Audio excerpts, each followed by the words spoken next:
Hello guys and welcome back to my YouTube channel. Today we're doing a short analysis on an issue that recently sparked major conversation on social media.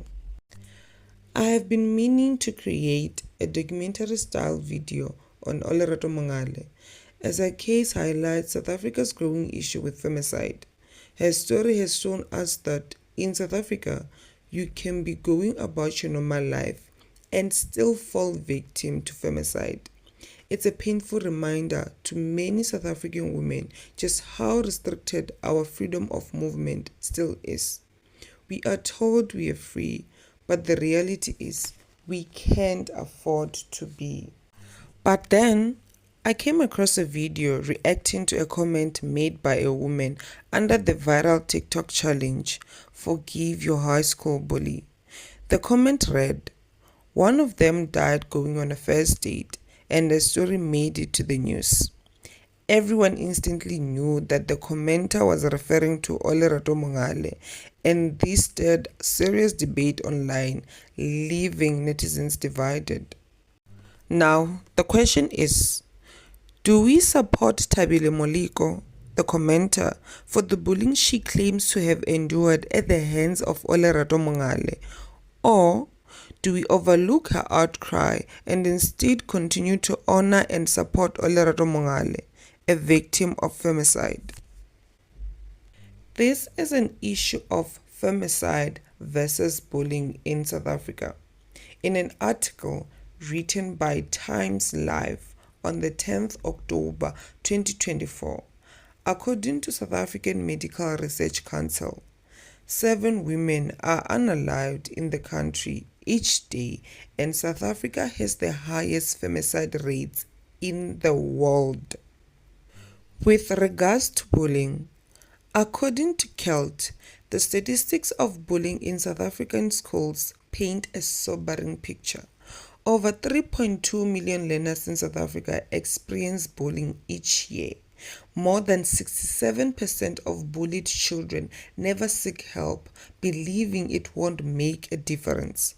90% of bullying incidents are perpetrated by learners themselves. Each day, 160,000 high school learners skip school to avoid bullying. 1 in 10 learners leave school altogether due to bullying. 16% of learners report being victims of cyberbullying. And in an article posted in March this year, there had been 548 cases of bullying made in South Africa since January. So, the rates of bullying at schools, which is the place wherein it has been alleged that Olerato bullied Tabile at, are very alarming. Let me give you the worst case scenario of bullying in South Africa. In 2021, a grade 10 Limpopo schoolgirl named Rufuno allegedly committed suicide after a video of her being bullied by fellow pupils went viral. In the video, the pupil from Buri Secondary School in the Bembe East Education District is seen being confronted by 2 other girls. One of them signals the other to move while she gets closer to her to slap her countless times. The victim grabs the pupil who is assaulting her in an attempt to block the blows. The tortured teen had reportedly locked herself away in a room once she returned home from school. She got hold of a large quantity of prescription medication, purposefully overdosing on the unspecified tablets. One might wonder why I'm focusing more on bullying than femicide in South Africa. The reason is simple. We already have some awareness of how devastating femicide is in this country, but we often overlook just how damaging bullying can be too. Bullying can cause deep emotional trauma, especially among children and young people. Its effects include depression, disrupted sleep and eating patterns, and a loss of interest in everyday activities. It's recognized as an adverse childhood experience a category of early trauma known to have long-term mental health impacts. In severe cases, bullying can even lead to post-traumatic stress reactions, including PTSD. How many of us have experienced bullying and how bad was it? Well, Rufuno can no longer answer that question as she is no longer with us. But Tabile can. She was brave enough to endure it and continue living despite the pain she went through. If there's one thing we can all agree on is that both situations are tragic and it's okay to sympathize with both women without invalidating the pain of either. Let's stand together in advocating against both bullying and femicide and call for justice for Olerato Mongale.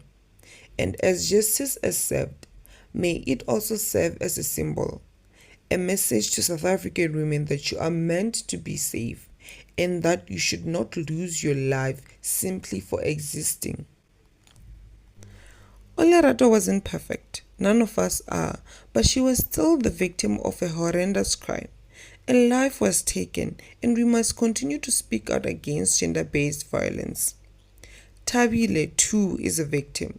She may not be perfect like any human being, and for those who want to focus on her flaws, it's important to note that no one's imperfections justify their trauma. Her pain is still valid. As for those who are asking why Tabile chose to speak up now, the truth is, we can't dictate how others process their trauma.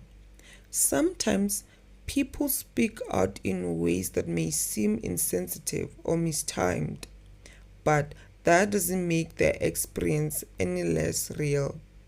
Only she knows why now. We can be able to sympathize with both women, and that's what we should be doing. Well, that's all I had for you guys today. Please don't forget to like, share, comment, and subscribe.